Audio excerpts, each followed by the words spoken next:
Ladies and gentlemen, welcome back to the BCS here for the summer playoffs between DCG and BYG. My name is Eric. I'm joined by Nightstar here as we're at match point in the PCS, sponsored by CTBC Bank and China Airlines. Right Games, Carry Live, and Garena are our PCS League operation and full production people. Now, as we go into this one, Nightstar, all I can say is that we have just been given another turn, right? J-Team in the first round, we thought, well, the majority of us thought that BYG were going to get stomped or at least defeated somewhat. We were wrong. Now against Deep Cross Gaming, yet again Beyond Gaming have come up pretty clutch. A 2-0 start in even Game 2 Nightstar, what should have been a pretty convincing game from Deep Cross Gaming. BYG showed us that you can't count them out no matter the cost. Yeah, and the biggest factor has just been the 80 carry clutch factor. Yeah. Cascada given a bunch of resources in game number 2 and getting a lot of kills, unable to deliver. Whereas on the flip side, the Silver pick coming in from Wako, so much harder to play in these team fights, right? Because you need your team members to play around you, still able to deliver in that regard. And DCG will remain on blue side. They still maintain a lot of the similar bans that we saw here. And one of the things we were talking about off screen was, hey, surely DCG don't go back to the Vi again, right? Yeah. But the bans are lined up that they might just go back to the Vi again. I guess they see it as not a problem. And to be fair, like, there were moments in the game that Hana was very useful, but as we saw, Hana hasn't really had much of an impact out of the counter gank of the bot side in Game 1, and in Game 2, some of the skirmishes that worked in their favor. But DCG picking blue side, as you and I were just like, oh boy, you know, doing the same again. At least we thought there'd be a change in bans, but they've left Minji's Silas open. They've left the Sivir combo, which is okay, maybe not as big. Nightstar, we know they're going to respond with Zeri, but like, there has to be some kind of change in the solo lanes this game from Deep Cross Gaming. Otherwise, I think we're ready to just look at BYG favorably yet again. Yeah, and it's possible DCG went, you know, hey, we did get a lot of kills into Cascada, and perhaps our execution in the mid game just wasn't as clean as where we wanted it to be to finish out that game. And we think we can clean that up. But that's what they think. What I think is, you're insane from going back to back, same first phase, and same first pick 3 games in a row. Okay, well, rinse and repeat, why not? And you know what? It's going to be double mid lane ban. Talia, Galio's coming next here, Nightstar, 150 million%. You know, if BYG don't ban away Galio, yep, I'd be surprised. And what was it last time? It's either Zinzao or it's Trundle. No. It's probably better that they ban away the Zin. Okay. Yeah, and if BYG do go towards the Viego, I still think Viego's not king in this game, or from a jungle perspective anymore. Yeah. The issue is, what are the adaptations coming in from DCG? They need to go for a pick that's not Gragas, and I don't think Ornn is necessarily the answer as well, but that's what they lock in. And what I want to see from this Ornn pick is just put it mid. Just please let Leaky have a playmaker. But no, they... You know what? I think I'd be more tilted to see Ornn mid. What I'd absolutely love, though, is the fact that there we go. We're getting Lakai Silas top, most likely, right? Minji's the Akali player, we know that. But into the Ornn matchup, DCG chose this blue side. BYG have given a very big counter pick up to the top side. And now it's all about the lanes in a very different dynamic from the last game. And this is wild, right? Because DCG, we herald this team as probably one of the most creative draft squads in the league. And especially coming into playoffs, you give them an extra 2 weeks of preparation. They should have 3 or 4 added layers to that. However, what we've seen is literally the same stuff. Yeah, somewhat, right? Look, at least this time, you know, before we had the Gragas, we had part of the engage, but this time, the team fighting just feels that little bit better. The scaling is going to be a little bit better as well. Yeah. At least this time for DCG committing to, you know, that all-in, that very heavy ult-reliant we saw in game number 2. Maybe this cleans it up a bit for them, but what I'm concerned about is that BYG, they've got a Viego Akali, a Viego Silas, these solo lanes Nightstar, if they get ahead, it is going to be so hard for DCG to quell this speed. And BYG could walk away with a 3-0 in what has already been a massive upset here in our quarterfinals. We are about to hit semis with BYG getting a win here. However, DCG, it's a best of 5. Their reverse sweep potential will start now. But with a very similar draft, with the Ornn being the only thing changed, is it going to be enough? Because I feel like this series, DCG have locked themselves into the corner with their drafts, and you know, the Ornn gives a bit more flexibility, but I need to repeat myself. Is it going to be enough with how Beyond Gaming have played this game? Nesty, yeah, don't be disrespectful. Good job, guys. That's what we want to see. He's getting closer. Wait. He's getting closer. All right, Nesty's back. Never mind. You know, I respect the fact that he is down 0-2 and doesn't want to take a free trade in that mid lane. But you're also down 0-2. So, for DCG, this is backs against the wall, and to your point, to touch onto the Ornn, it does improve their front to back, right? Because they have the extra peel potential coming in when it comes to these team fights. The Gragas brings a lot more when it comes to just keeping upright in the lane phase, having so much disengaged potential to make sure you don't get 1v1 killed. But the Ornn is going to provide maybe that extra stability to allow Cascada to thrive in these fights. And the big thing here is this level 1, after how poorly it went for Cascada Woody in the previous game, it shouldn't repeat itself. And maybe that's the one step that they were like, you know what, if we didn't scuff up that 2-minute fight and lose 40% of our HP, the entire lane phase changes. I mean, it's moves like this, right? As Cascada steps forward, not going to be too much of a punish as Wako and Kino are getting pushed in yet again, but this time not moving away from Woody as he continues zoning out. And you're right, it was, you know, the level 1, it was also the laning phase in both games that Cascada struggled in quite a lot. Got ahead in the early skirmishing and team fighting last game, but that Zeri was outpaced and rather just out-team fought by Wako in the end. As for BYG, we can kind of look at the early lanes here. Lakai getting bullied in a little bit by Leaky, who has some really good bases. We expect that to change throughout as Minji's doing okay against Nesty for the time being, who both have Ignite, by the way, so that mid lane should be a little fun, especially by ult time.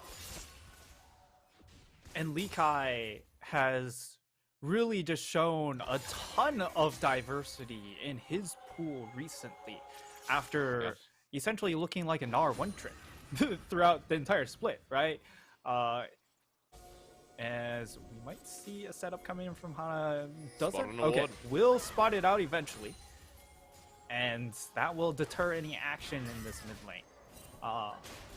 But for BYG, this is perhaps a draft that is more catered towards the solo lanes this time around, right? You have the Silas, you have the Kali.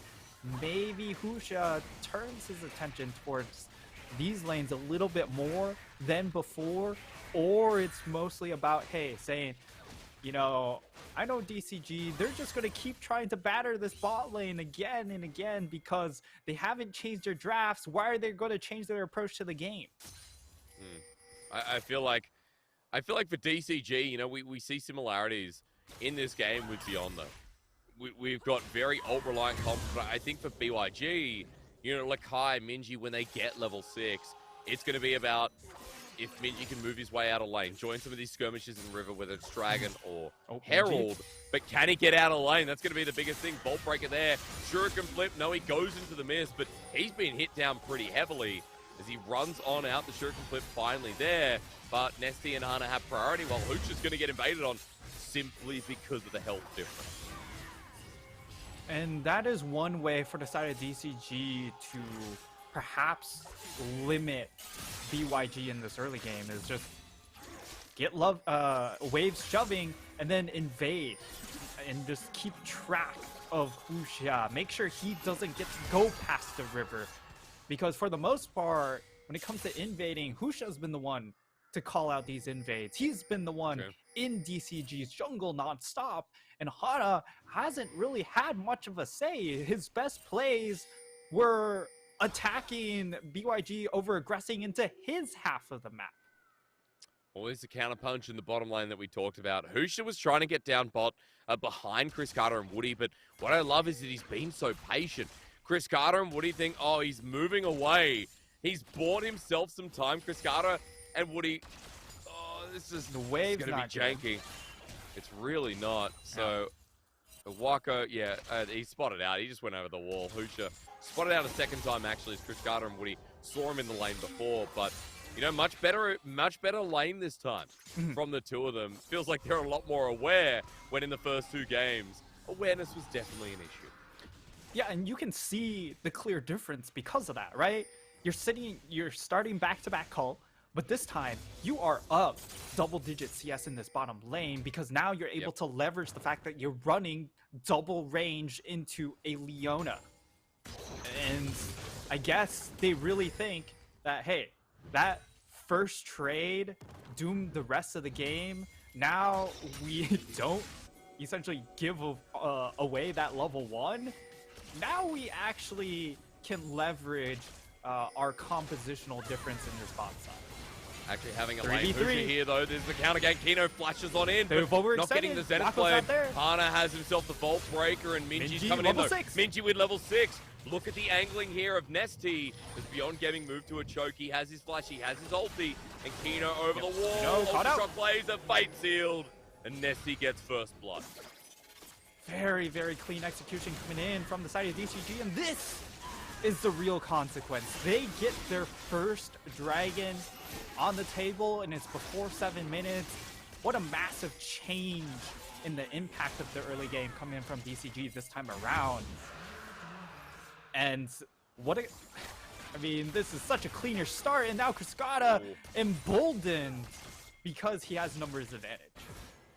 Who knew that, you know, going well in the first 8 minutes of lane would make such a difference and give DCG so much momentum. I mean, first blood going over to that Yone. Nesty is accelerated this time. And you even look at the top lane, the lane that, you know, Lakai decided to take that Silas into. Leaky's still up 10 CS. And so across the board, DCG almost up 2,000 gold at 7 minutes, simply from all 3 lanes that have a decent CS margin. Yeah, and it again shows you how good of a top laner Leaky is. On this Ornn pick, of course, Ornn probably a little bit better than the Silas in early trades, especially when you have Grasp giving you extra sustain and damage versus the first strike, which is very conditional. But the big thing for Leaky is he will scale pretty well. He will be the more damage-oriented Ornn in these team fights when he does steal away the Ornn Horn, or if he goes ahead and steals away the the fate sealed. Definitely a lot of damage potential coming out from him later on in the game. But right now, Herald. DCG Yeah, a little Hana's late. going to look for a steal. I mean, Husha gets a 200 gold. Vault Breaker coming in. Call the Fort God call, but Lakai has stolen one. They're on to Kino. But it's a two-man knockup. Hana ulting Lakai, though. He's gone way too deep. At least there's a trade, but Nesty almost dying on the way out. Wako? Now Leaky's in the middle of it, everything. Wako not that strong, but maybe he can get some good ricochets here as Lakai absconded duck doesn't connect. That's a good chain lag, but oh! Wako again. I said he didn't have enough damage, but he just hits everything. Sarek, you guys don't look at Boomerang. Apparently. And he nails that one in the end, secures the second kill off the back of it. And BYG maintain their Rift Herald dominance. I believe securing all 5 so far. And while Wako is a little bit behind on the CS department, that kill will help get him back into the game. As DCG, they go for the fight. And both of these AD carries were quite far, so this is just essentially a 4v4, but then they overextend themselves and get flanked upon because of that overextension, and that's where things go a little bit sour. Minji, of course, on this Akali, very, very comfort champion for him, and yeah. There we go. Plain stuff. Man, first kill over to Wako, and I don't know, DCG, it's been around some of these neutrals. What we've seen this series is they've been scattered, their team fight calling hasn't been as clean, and Hana ulting the Silas there hurt him so much. Follows the car to the back line, and then from there, BYG able to pick apart the pieces. That 2k gold lead now only about 500, and for beyond off the back of that play, you look at the kill spread, that means Husha will be able to get first item shortly. Minji is pretty close with Hextech Alternator, and Wako has himself Noon Quiver too, so we've got Dragon coming up in a minute 30, and there is now more of a chance that BYG will be able to match Deep Cross Gaming in the item advantage, or at least item continuancy, if that is a word. Consistency? Yeah, let's go with that they shouldn't have had in this game. Husha looking to go for the Blade of Rune King build. It's an all-in. It is a Yone, so it doesn't matter too much. He's going to pop on back, getting damage onto Minji while the rest of DCG are getting set up in bottom side river. 1 minute until Dragon. That's the reason why Nesty goes for that trade, gets priority, and now also gets a health advantage. That allows Hana and Woody to take first dibs into this river area.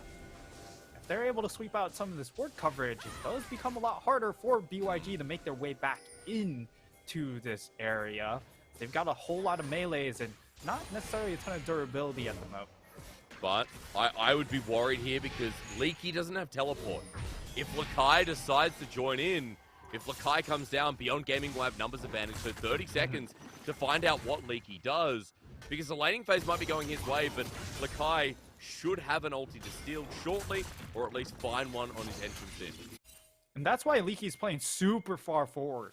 Because he knows he doesn't have teleport, but Leaky does, which means he has to have eyes on Leaky at all times. And now he leaves the lane knowing that, hey, I want to be here for this team fight, and while Leaky has the teleport, I've got first dibs. I'm going to also be able to just walk here first, so I like the response coming in from DCG. And Kino, he really wants this fight. Because look at the rest of the map, they're all coming in. Zenith Blade starts it off, Kino's in the middle, Solar Flare, the value huge. A good response to Kino goes golden, but look at BYG as they tackle on in and call the Fort God in return. Their angles are beautiful, and DCG walked into a trap, using everything for the support now. It's Clean Up City.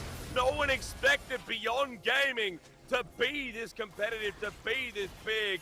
But against Deep Cross Gaming, our second seed, they are taking over yet again. Dragon might go to Deep Cross, but the gold is going to sink into Beyond Gaming's wallet after that one. And DCG are falling apart at the seams, Hysterics. BYG just have their number in these 3 games. That last fight, it was just a complete disaster how they set it up. They start out the Dragon, and they allow themselves to get engaged upon. And then because of that, they get flanked from multiple angles. And Cascada, once more, this was a composition that was supposed to be able to team fight front to back much better. It hasn't paid off whatsoever because they allow themselves to, they give up flanking. I mean, once Nesty as well, you know, he goes in, and then they're so scattered after that. Like, you look back at that fight and the way they are, after that Soul Unbound comes back, like, all right, now we've used Call the Forge God on a support who had stopwatch. Kino making a massive difference in that fight. 100% kill participation, by the way. Kino has been so good in this series. I feel like we've complimented the bottom lane. We've especially complimented Wako. But without Wako, you know, or rather without Kino, I don't think Wako would be as prominent as he is. So yet again, Kino in the spotlight. Yet again, BYG in the spotlight. Now with a small gold lead. They're facing off against those two Dragons, Nightstar, but you have to look at the items that are starting to come through. Blade of the Ruined King before that last fight. Everfrost for Lakai. You look at the Kraken Slayer here for the 80 carry. Oh, and you look at the 2v2 on the top side. Volt Breaker, no. He doesn't want to deal with the Blade of the Ruined King Viego. And I can understand why, as BYG are heading up for this Herald Nightstar. They want to keep their rate going strong. This time, Nesty isn't going for the Blade of Ruined King himself. He actually has the shield bow. So looking for more of a damage-oriented build, knowing that Leaky is going full tank. This is an important fight. Leaky has ult available. Eyes gonna hit. They want the steal. They flash onto the Akali. Fate sealed is good as well. Everything onto Minji, but he's still there. You're right. As they jump back to the solo, Nesty now in a bad spot. Beyond Gaming jumping into a choke, but look at Husha. Reset, reset, reset. No, denied this time, but Wako cleaning it up. Now for Chris Carter running back against the 80 carry, against the very polymorph. Makes it close, but Wako again. Chris Carter has gotten the Zeri, but Beyond Gaming just don't care as with an Everfrost down, Woody try to carry the rest, running after Wako. He doesn't have flash available, Boomerang at max range. Wako's gonna get out, but Herald secured, and BYG might even up the fight a little bit after how close it came. Oh my lord, Asterios, that fight was on the knife's edge there with how good it looked actually for the side of DCG. While it did start off a little bit rough, because there was no attention applied onto Cascada, he actually got so much damage done. We get to see the replay. They try and collapse onto Minji, knowing that the flank coming in from the Akali was the problem in the last fight. They ended up overextending themselves into that choke point. But on the flip side, because of how much attention was drawn into that choke point, it did open things up for Cascada to lay down a ton of damage, and you can see those health bars getting so low. It was nearly the Zeri moment we were hoping for. And Woody coming up in the end with a little bit of extra gold for himself at the last part. Beautiful sidestep as well from the abscond abduct from Lakai, but you know, coming back to it, I mean, DCG still getting themselves a fight. Nesty got a lot of gold from that trade as well, so it doesn't feel like it's all doom and gloom. Yep. But for Beyond Gaming, they have a 4-0-4 Sivir, and last game Wako was able to deliver with this pick, as he's now set up even earlier than game number 2. And we've got a Dragon to talk about here, Nightstar, because for DCG, they want to keep this one flowing, otherwise BYG can look to try and stall out that game yet again.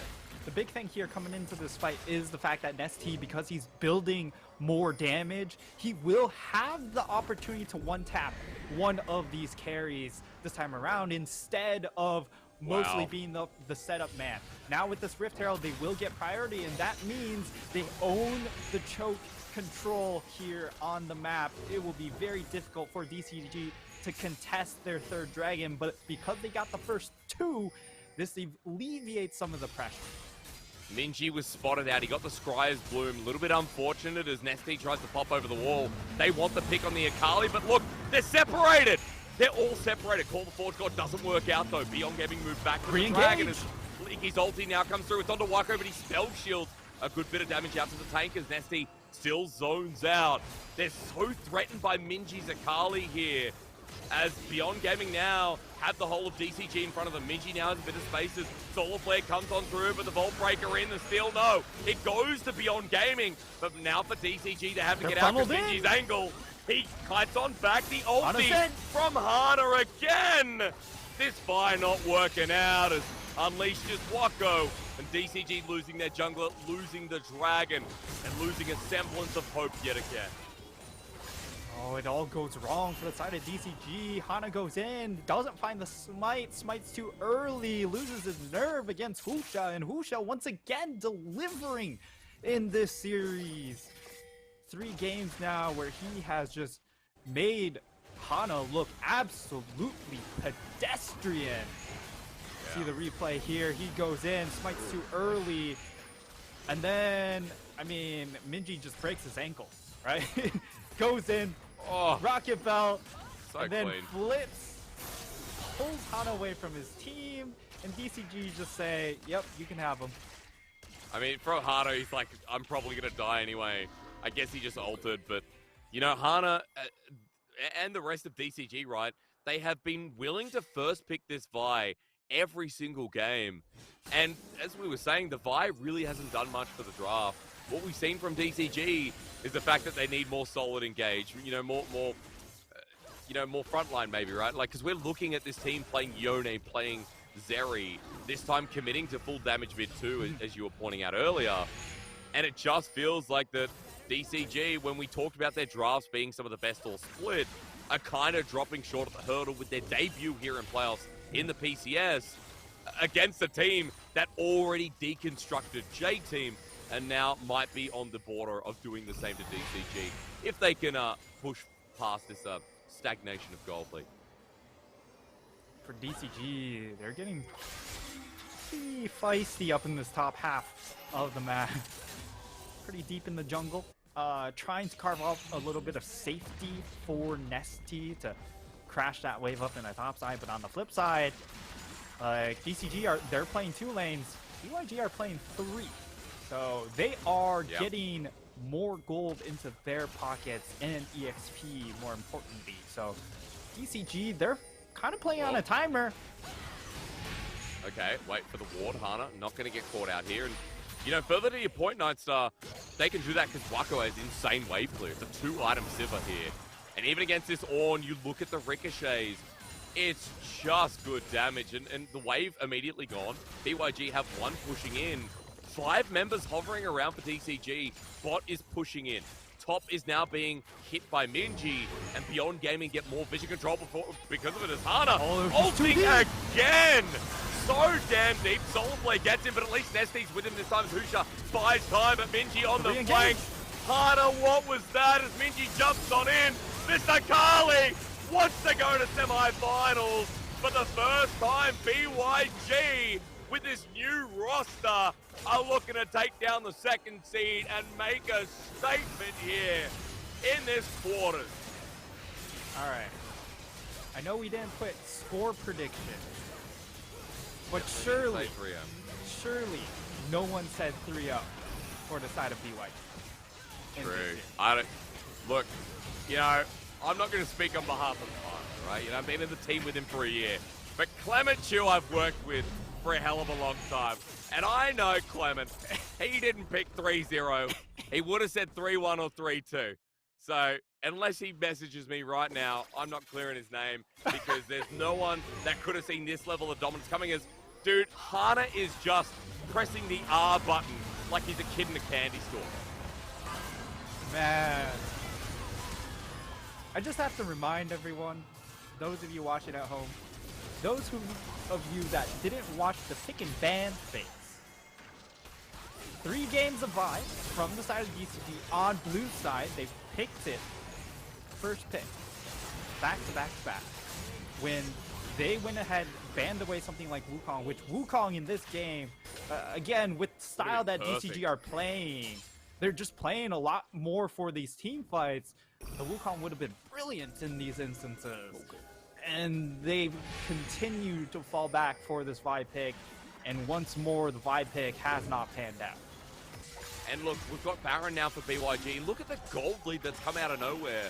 Nestie's going to be able to get some objective bounty top, but mid is dead. They're going to pressure up bottom in a turret as well.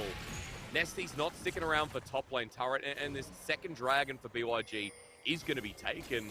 And Nightstar, as I was saying before, like, it is incredible to watch BYG in this run, considering that, you know, we had Maoan last year when they went to Worlds. You know, we had PK and we had Liang in the top side, which they're not even playing Liang. It has been Lakai. And we look at the bottom lane where it was Doggo, you know, way back in Worlds last year too. Yep. Wako is now filling the shoes quite nicely, might I add. Doggo must be sitting there like, I want my old spot back because, you know, BLG ain't too red hot getting knocked out in playoffs in the first round too over in the LPL. But this roster, I mean, this roster that went to Worlds last year, there's so many different elements, but it feels Worlds ready with what we're seeing in this best of 5 against the second seed in the regular season. BYG, they had to reconstruct the roster after last split or last year. And even coming into this split, playing Lee Kai much more than Liang. Oh, Benji, he might have tries to shuriken baited. flip. The soul unbound. That's unfortunate. At the very least, followed through as Nestie ease in time. Baron buff, though, I want to pull out, has only gotten close to about a 1k Baron power play. So for DCG, they haven't lost too much because of it, but it all depends on this bottom side play as they group up. As right now, it's going to be 4 members of BYG trying to push in with 10 seconds left to go. Got a point coming in from Busha. The engage comes through, or if DCG overforce, they could get punished pretty heavily. God. The ricochets just suck so much as Baron buff even gone. Boomerang Blade. Yep, Baron is going to be gone. You look at mid though, inner turret mid is quite low. Bottom side at half its HP. Kino is rotating. Hunter won't be caught out this time around as with that Baron down as well. No objectives actually up for about 2 minutes 42 as Nestie is going to find an ulti, a pick off here as Husha and Kino. Other one's caught this time with the Solar Flare. Instantly cleansed by Chris Carter's good, but Lakai's got a stolen ulti. Hits up Hunter as Chris Carter is at the front line, but Waco's there too. He's shut down as Leaky gets a 2-man knock up. This is the return for DCG as Lakai now in the middle too. A double for Chris Carter and BYG caught with their pants down when DCG just came in firing. Might have just caster cursed them. Hysterics. We were talking about how good BYG were looking even though they didn't get the most out of the Baron. This is a team that does take it a little bit slow when it comes to generating advantages off of a Baron push. But they managed to, at long last, catch out Wako. He falls for the first time in this game number 3. And if they can find a repeat pick onto him, that might be the key for DCG to get on the board in the series. As replay happens, Nestie engages here, burns that big cooldown, and it looked like, well, BYG can easily turn this.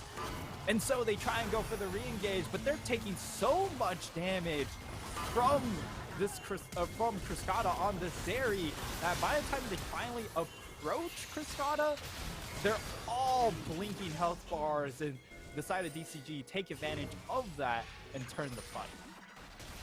You've got no goal between the teams pretty much. In comparison to what it was before, 2,000 is nothing.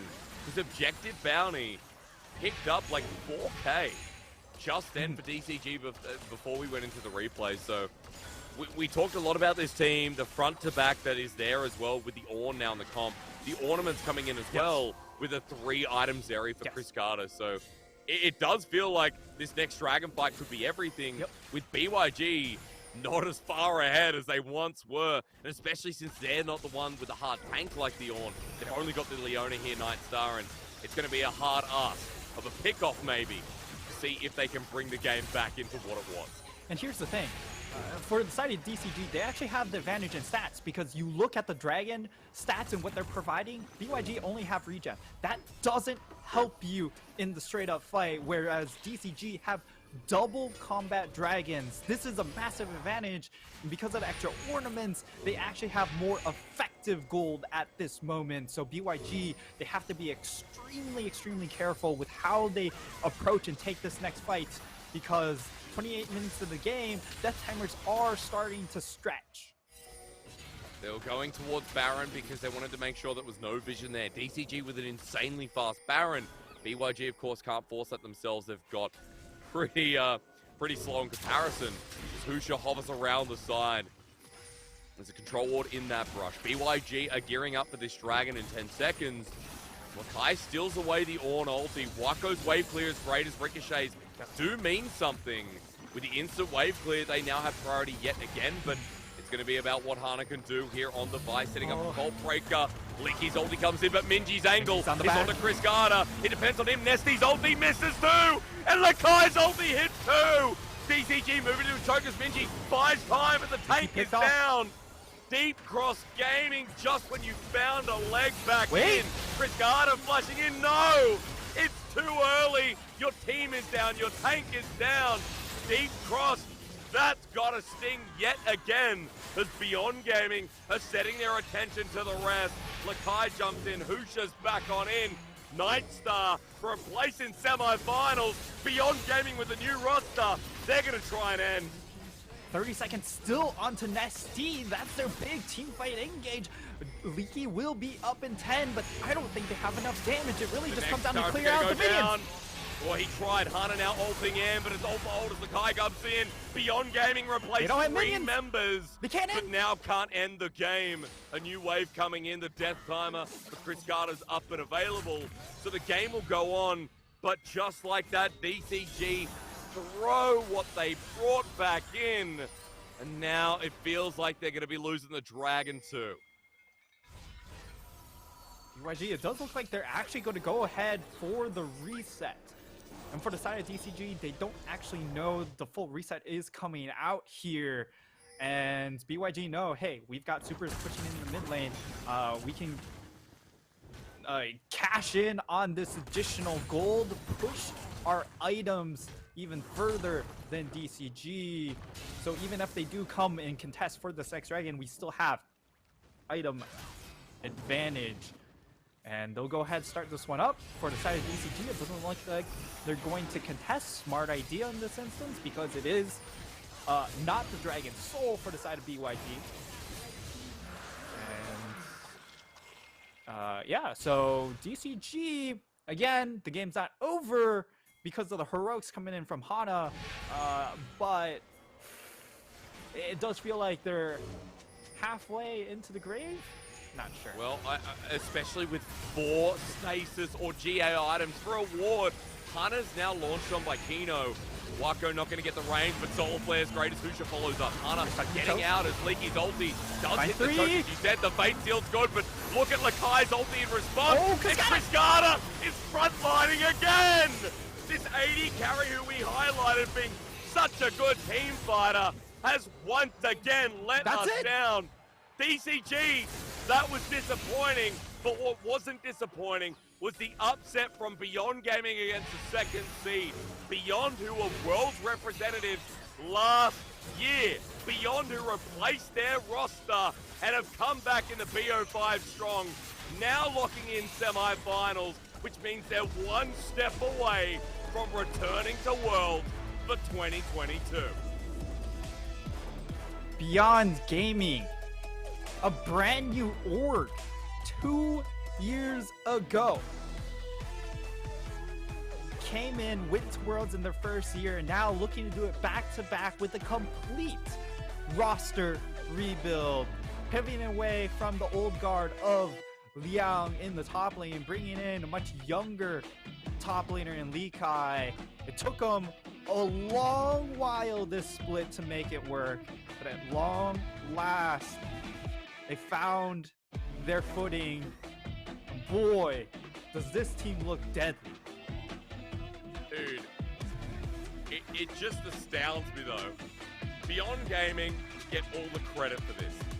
But Chris Garner just had, I think, one of the worst series or games that we have seen.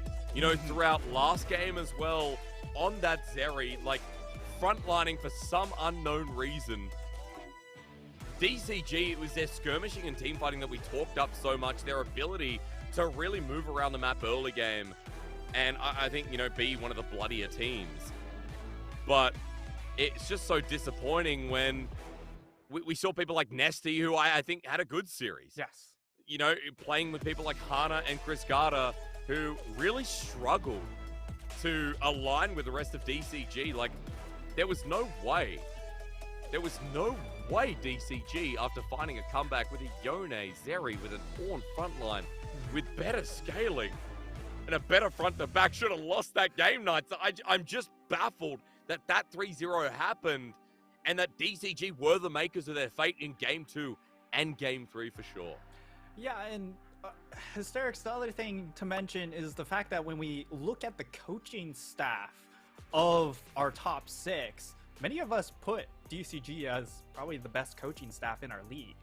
And the approach in this first playoff series did not highlight any of that. We didn't get to see any creativity come out. We didn't see a lot of adjustments in gameplay as well. The only adjustment we saw was in game number 3, where all of a sudden they didn't die, or they didn't get chunked out 60% in level 1. That was the only change. There wasn't clear adaptations from DCG, and it was very stubbornness that bit them in the end, because BYG, they continued to evolve, right? It was the change in top lane. It was the adjustment in applying pressure bot lane. All these things came through from BYG, and they ran away with this series. It wasn't close. Oh, man. And I have to give credit to BYG for, you know, like their drafting strategy was so solid. They've rinsed and repeat Night Star from Game 2, Game 3. You know, hell, even Game 1, like we saw the response of like, okay, Kallista's open, we pick a strong bottom lane, and they played towards bottom lane each and every game. And even this time where BYG, where Wako and Kino didn't get that, you know, that they didn't capitalize on the mistake from Chris Carter. Chris Carter and Woody had better lanes. Then we got to the skirmishes, and Wako and Kino again step up, and Kino's stopwatch was insane. His engage was insane. Like, it was a 2v2 diff at the end of the day. And as you were saying in game, it probably was a jungle diff as well, let's be real. Look at the replay here. This was earlier on, and this was exactly when... This is when DCG... I can't even remember this Night Star. Is this when DCG actually found a window in this game? Yeah, DCG, this was sort of a big fight victory for them, even though the side of BYG were able to snag themselves the Herald. Unfortunately, Cascada unable to cash in on all of these kills. As we get to see, it's just the bouncing, right? This was an instance where Cascada didn't get turned on at the start of the fight, and you can see how much damage he was doing on this Zeri, getting that ult proc over and over again. It's just, when you're talking about the straight up 1v1 duel, the Sivir does win out more so than the Zeri. And hey, you know what? Woody had his moment here. Woody highlight play. Yeah, the sidestep was clutch. The sidestep was everything. So props to Woody. But, you know, this is the play that... Oh, this is the one that hurts so much. First pick like, Vi 3 times. But he did this so many different times, and in this one, like, you can excuse it, right? There's so much follow-up, there's so much gap close, but Lakai always had the Ornn ulti, and DCG was scattered to the win in so many different team fights because Hana just decided to go 10 screens away every single play. Yeah, the issue was this composition was built to be a front-to-back comp because you added the Ornn into the composition. But because of the first pick 5 priority, the only way to get value out of it is to force picks. Yeah. And Hana overextended their fight lines time and time again because of that. It just warped their fight lines so poorly. And then BYG, you know, it was pretty much a slam dunk at that point. There's not a lot of hard work that they needed to put in to capitalize on the positioning. God, I mean, as you said, front to back not played well, I think sums it up nicely. Like, you know, Leaky on this Ornn, I think had, you know, pretty good moments. Apart from the time when he ulted a Sivir. Like, that was, you know, ulting as an Ornn against a Sivir. If you haven't seen Spell Shield, it's probably not the target. But look, we look at how this game ended. We look at Wako again. If you were giving a series MVP Night Star, I think any of the bottom lane would be very fair to highlight. after what we've seen. Wako, Kino, Husha had a brilliant series. Really, the only person I wouldn't give the MVP to is Lee Kai, because top lane didn't exist Quiet in this Yeah, it series. was. Even with the Silas run against the Ornn, Right. Laning phase wasn't great. He had really good ultis, and he had pretty good team fighting, but you're right, it's not what we know him about. It wasn't hard about the lanes. Yeah, and that was the baffling part, right? Because DCG were supposed to play around topside, get big carries for Leaky, and allow him to do his thing. But MVP of this game actually goes to Minji, who had very impactful mid-game team fights, being able to dive into the back line. And this is why he's also just known for his Akali, for these assassin picks. They lock in the early Silas, and then they break the ankles of DCG in draft by going towards this Akali later on. I can't believe Beyond with 3 new players. Lakai comes in. We expected Liang for the split, and Lakai has been the mainstay. We look at bottom lane, we look at Wako filling the shoes of Doggo, and Minji coming in for Maoan. And Minji has been someone who we talked about specific champion pool issues, but there are so many versatile picks now that are showing up that Minji can play some of these carries. It's the perfect meta for it. We're skirmishing all the time. Beyond Gaming now in the semifinals. I cannot be more hyped to see who they go up against. And more importantly, if BYG can make it to finals and lock in Worlds, Nightstar, that would be an insane return to the stage. That would be insane. And the other worrying thing is DCG get knocked down into the lower bracket. I believe they take on Frank Esports, and Frank Esports are another team that set up flank angles constantly. So there are major issues for a team that a lot of us also predicted to make it to the world stage. Well, a lot of us, Nightstar, that was just you. I didn't say Frank Esports again to the world I'm stage. saying DCG. Oh, okay. No, that's fair. I said DCG were going to win the split. So you're damn right. You're very right. I thought they were going to be first seed. But, ladies and gentlemen, we are going to throw to a break. After that, we are going to be going to an interview with BYG after their win.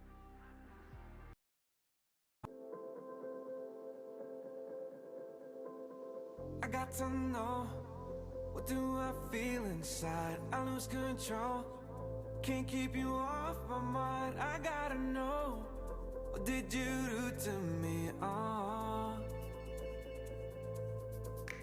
I think it's time, I need to take a chance to cross the line, so I can understand. I gotta know, what did you do to me? Oh, oh, 'cause you give me something I never knew before, and it feels ecstatic.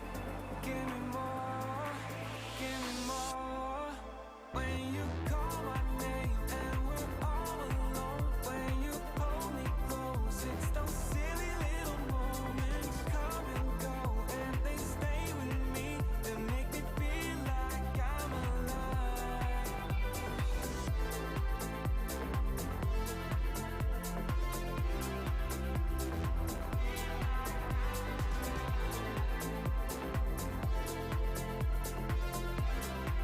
And make me feel like am I too late? Did I just wait too long to play this game? Now your love is gone. I gotta know, what did you do to me? Oh, can wait no more. I am on overload. So if you're sure, don't leave me all alone. I gotta know, what did you do to me? Oh, oh, 'cause you give me something I never knew before, and it feels ecstatic. Give me more, give me more. When you call my name and we're all alone, when you hold me close, it's those silly little moments come and go, and they stay with me and make me feel like I'm alive.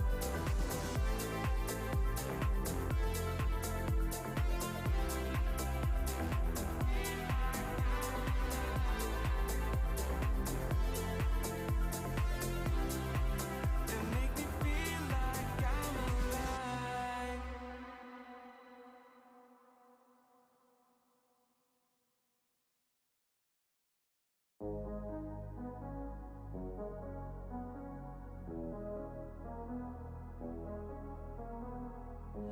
me love, taking this pure.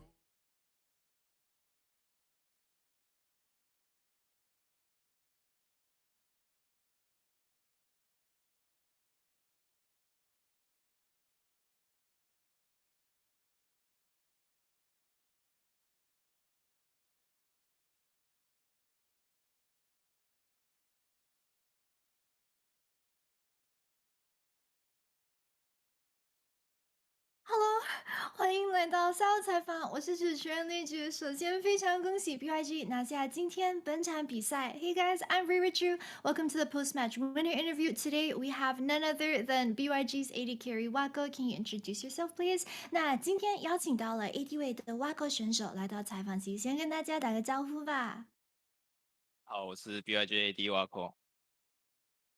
So, last interview, Husha said that BYG was going to win today's revenge matchup versus DCG to make up for that spring split loss. Today, you guys finally won the revenge match. What thoughts do you have? And also, was the 3-0 within the team's expectations? 那首先，当然需要问到，就是上周队友 Husha 就是在采访中有说，今天会为春季 BYG 败给了 DCG 的时候而复仇。那今天总算复仇了，有什么感受呢？然后3-0会在预期之内的吗？因为我们春季打他们，基本上我们其实胜率都挺高的，但是就是突然会搞个怪，然后就突然输掉了，所以今天会赢3-0的话，就其实也是有在预期内啊。然后就是反正就是都觉得会赢啊，没有觉得自己会输啊。So he said that during the regular season, actually, whenever they played versus DCG, he felt that BYG did pretty well. He said that their condition was pretty good, and he felt that the games were pretty stable. So that was why the team coming into today, they did expect that they were going to win. He didn't really think too much about whether the score was going to be a 3-0 or not, but the team did believe that they would win today's series. So the next question that I want to ask is about game number 3 over at the tier 2 bottom turret. There was that instance where you were alone and you rushed forward into a whole bunch of people from DCG. What were you thinking at that point in time? And also, what was the reaction of your team? 那第3把就是在下2塔的时候，你突然独自一个人冲进对方人群中，请问当时是什么想法呢？然后队友的反应是什么？那边就是我们一开始人先被抓嘛，然后突然我们上路开了个大说可以留啊，然后我就看到那个对面 AD 有点落单在比较前面的时候，我想过去扁他，因为我们那边优势还挺大的，然后没有注意到我队友离我其实蛮远的，然后就死掉了，然后队友那时候就是说赶快跑，没差，反正只一个而已，等我们还是赢很多了，之后团战再赢回来就好了。So he said actually at that point in time he kind of saw an opportunity for that because his top laner said that he had teleport, he could teleport down, so just try and keep the DCG members from going away, which is why he went forward because he also thought that the enemy AD carry positioning was very forward and he kind of wanted to walk forward and just smack him a bit, and he didn't realize that his teammates were actually very far away from him at that point and couldn't make it to him in time, and then so his teammates just comes to him and asked him to run away, and then he died, and then he said that, well, it's not really all that much of a difference because he still had a very big gold advantage. He just thought that, like, even dying at that point was okay. They just had to win the next team fight. So the next question I want to ask is about the ban picks today, because today DCG pretty much gave you free reign of Sivir. What are your thoughts on this? And also, can you tell us a bit about your thoughts on priority between Zeri as well as Sivir in the current patch right now? 那今天只是 DCG 在 BP 的时候，几乎都放出了你的希维尔，然后你个人有什么想法吗？然后个人对于杰利还有跟希维尔的优先级有什么看法？我个人认为的话，就是杰利跟希维尔我觉得是两只就是五五开的角色，就是都优先级，我觉得是一样高的，就是看阵容吧。可是队友好像觉得西威尔比杰利强，所以他们觉得强，那我就先选。嗯。So he thinks that actually Zeri and Sivir are about 50-50 in terms of strength on this current patch. However, because he says his teammates actually think that Sivir is stronger than Zeri on the current patch, which is why BYG will always tend to prioritize Sivir over Zeri and give that over to Wako to play. So, a lot of analysts, as well as the casters, and even in the pre-match interview we heard from BYG's coaching staff, they said that for a team, for BYG to win versus DCG, the key was always going to be trying to control Nesty in the early as well as mid-game. So, what do you think was the key to BYG winning versus DCG today? 那直播赛品以及 BYG 的教练团有在赛前的采访中提到，就是说，一支战队如果要赢 DCG 的话，关键就是要在前中期控制好 Nesty 选手。然后 Wago 选手会认为，今天面对 DCG 能够获得胜负的关键点是什么呢？我觉得我们今天能赢，就是我们团战打得比对面好吧。就是我们基本上每波能赢下来都是靠打团赢的。我们今天的就每个人团战的状态都打得还不错，所以能赢的话就是靠团战。He said that he actually feels that for today, the fact that they were able to win the series versus DCG was because BYG simply played out the team fights better than DCG. He says that looking back on all the skirmishes that happened today, the fact that they were able to win all the team fights was just because BYG played those out better. They played mechanically better in the fights. So the next question is that next week you're going to meet either PSG or CFO. Which team would you rather face and why? Is it going to be last year's old rivals PSG? 那下礼拜就是需要对上 PSG 或者 CFO，你个人会比较想遇到哪一支队伍呢？会不会是去年的老对手 PSG 吗？我的话，我自己的话就是打哪支队伍都一样，反正都要赢嘛，就没有特别想打哪一支啊。So he said that for him, he doesn't especially want to play versus any team. He thinks that playing versus any team is all the same to him and it makes no difference because the important thing is you just have to win whoever you face. So my last question is that last year we saw BYG go to Worlds as the second PCS representative. This year, what is the team's goal for this summer? So 这一个问题想问的就是去年 BYG 是代表了 PCS 赛区前往世界赛，然后这夏季以及今年的目标会是什么呢？有没有想跟一直以来都在支持 BYG 的粉丝朋友们说的话吗？目标的话，我每年的目标肯定都是拿冠军呐、啊。然后粉丝的话就是虽然有些人好像会在那边唱衰我们，但是我不是很 care 啊，反正会支持的人就继续看下去的。So he said that for him personally, actually his goal every year and every season is to always be the champion. And as to any sort of message that he has to the viewers out there, he says that he knows that BYG or him, they get some not so good comments. They get some haters occasionally, but for him personally, he doesn't care about that type of comments, and he really just only focuses on the support from the fans, and he wants to thank them. All right, thank you, Wako, so much for the interview, and of course, good luck next week. 好的，那非常感谢 Wako 选手接受今天的赛后采访，这就是 Wako，拜拜。Thanks very much for the interview, and of course, thank you to Wako, who, feels like they just played so much better than DCG. He was saying there before, the team fighting they thought was a lot better, and you couldn't agree more. A 3-0 from BYG Nightstar as well. I mean, not what we expected today, but with what we saw from game one onwards, it was just obvious that they were the better team by far. Yeah, they were just by far and away just cleaner when it came to early objectives, and that transitioned quite a ways as well, right? It wasn't until Game 3 DCG made the adjustment to prioritize an early dragon. But by that time is too little, too late. You know, like BYG, they owned everything else. I really think that BYG, with the way things are going, I mean, I'm looking at the top side of the bracket, right?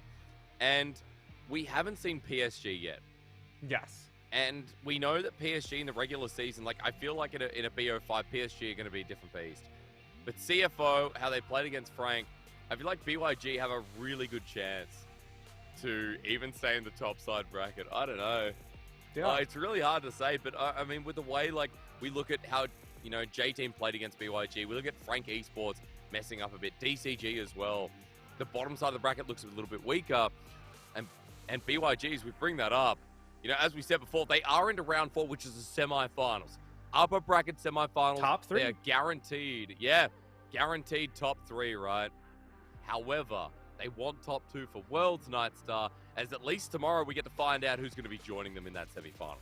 Yeah, BYG, they give themselves essentially 2 opportunities to make Worlds, and tomorrow we will find that other team that joins them. It's PSG, CFO. But I think the bigger consequence is DCG getting knocked into the lower bracket. They take on Frank Esports. I think Frank Esports is a team that can really send DCG a lot of fits because of, again, that flanking play style. Frank Esports are the only ones in our league that play this play style, besides BYG, that have just started to show it. So it's a very big test, and it's a very difficult ask for DCG to climb up from lower bracket. Whereas on the flip side, like BYG, they just need one series, whether it's against PSG, CFO, or whoever comes out from the lower bracket. I think it's going to be a hard task, but hey, look, they've already come past J-Team, who, even myself, I was guilty of thinking that Beyond Gaming would be out in round 2 in that lower bracket, considering that how they finished the split was pretty shaky. But we've seen them go into BO5s, we've seen them absolutely take over in such great drafts today as well. BYG in the semifinals, and we have to kind of wait, as you said, and see who gets through. Frank Esports, DCG. J-Team will verse the loser of tomorrow as well. But tomorrow should be a good one, Nightstar, because those are 2 of our best teams. PSG versus CFO. Rematch. Looking forward to that one, right? Our spring finals going head-to-head. We're going to leave it there for today. A quick 3-0. Thank you for joining me as always, Nightstar. It's been good to cast with you throughout the split, and I honestly... What a banger that ended on. Even though DCG let you down, you know what? BYG, they surprised. Well, you know, my prediction of DCG winning the split might be going out the window pretty soon. So we'll have to stay tuned for that one. But PCS, continues tomorrow. Same time with PSG versus CFO. It is bye for now, but not forever. Thank you for a great PCS split, and I'll see you next time.